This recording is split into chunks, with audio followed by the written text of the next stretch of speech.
Ar Krāšņu balli pilī noslēgusies akcija Apceļo Latvijas pilis un muižas. Tā notiek jau kopš 2000. gada, kad tika dibināta Latvijas piļu un muižu asociācija. Šogad apskatei un izzināšanai tika piedāvāti 57 kultūrvēsturiskie objekti, tostarp Cēsvainas pils, kur uz noslēguma pasākumu pulcējās gan akcijas dalībnieki, gan organizatori. Ir prieks uzņemt vienkopus tik daudz cilvēkus, kas katru jaunu dienu vienojas kopīgam mērķim – saglabāt, sargāt un pētīt kultūras mantojumu. Un arī pie mums brauc ļoti daudz apceļošanas akcijas dalībnieki.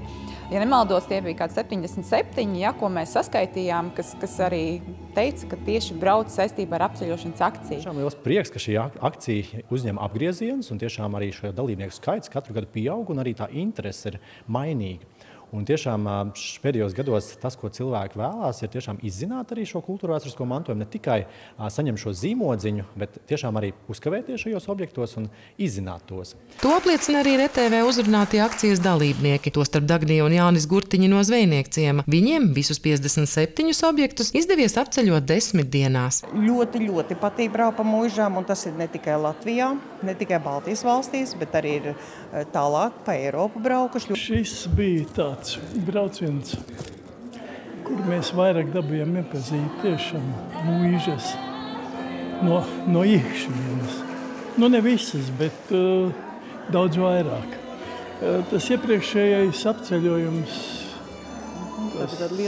simtgadēji, tas bija briesmīgs rallijs, sevišķi pa Igauniju, jo viņi to nebija paņēmuši pa nopietno, bet mēs maksimālisti. Mēs spiedam uz visu.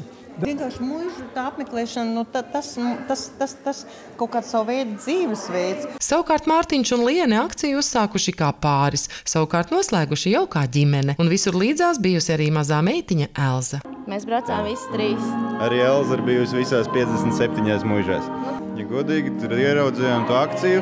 Tad ieraudzījām, ka 10 jābrauc, tas ir tā kā 2 vakaros to varētu izdarīt. Nelikās pietiekami liels tas izaicinājums, un tad likās, ka varam 57 un arī izdarījām. Jā. Obrumānu ģimene, tāpat kā citi aktīvākie dalībnieki, saņēma asociācijas simpātiju balvu. Savukārt paši ceļotāji bija tie, kas noteica interesantāko un saistošāko objektu. Izvērtējot 88 iesniegtās anketas, šoreiz godalga un apmeklētāju atzinība Vecmēmeles muižai.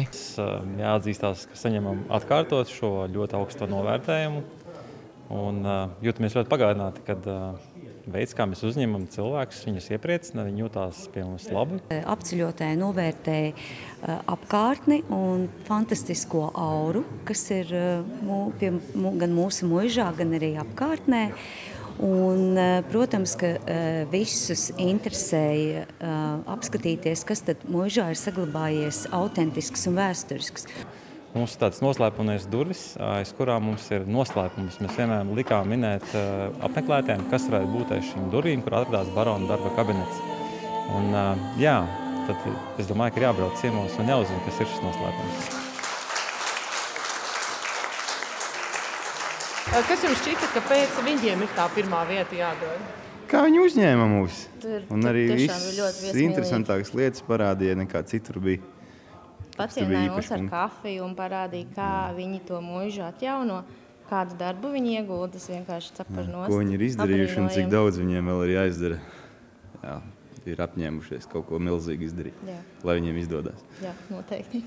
Līdztekus tām uzvarētāju godā šogad arī Kukšu muiža un Stāmerienas pils. Protams, ir dažādi šie viedokļi, un izcelts arī ir tāds jaunpienācējs mūsu pulkā ir Ģipkas muiža, kas ir kā tāds debija pirmajā gadā. Viņiem ir šī akcijas dalība, un līdz ar to arī viņi ir atzīti kā tādi veiksminieki šajā reizē. Jāpiebilst, ka vairums piļu un muižu akcijā piedalās ikreiz, taču allaž to pulkam pievienojas jauni objekti. Līdz ar to dalība apceļošanas akcijā ir interesanti arī tiem ceļotājiem, kuri savulaik jau piedalījušies. Sandra Zariņa, Indars Krieviņš, RTV.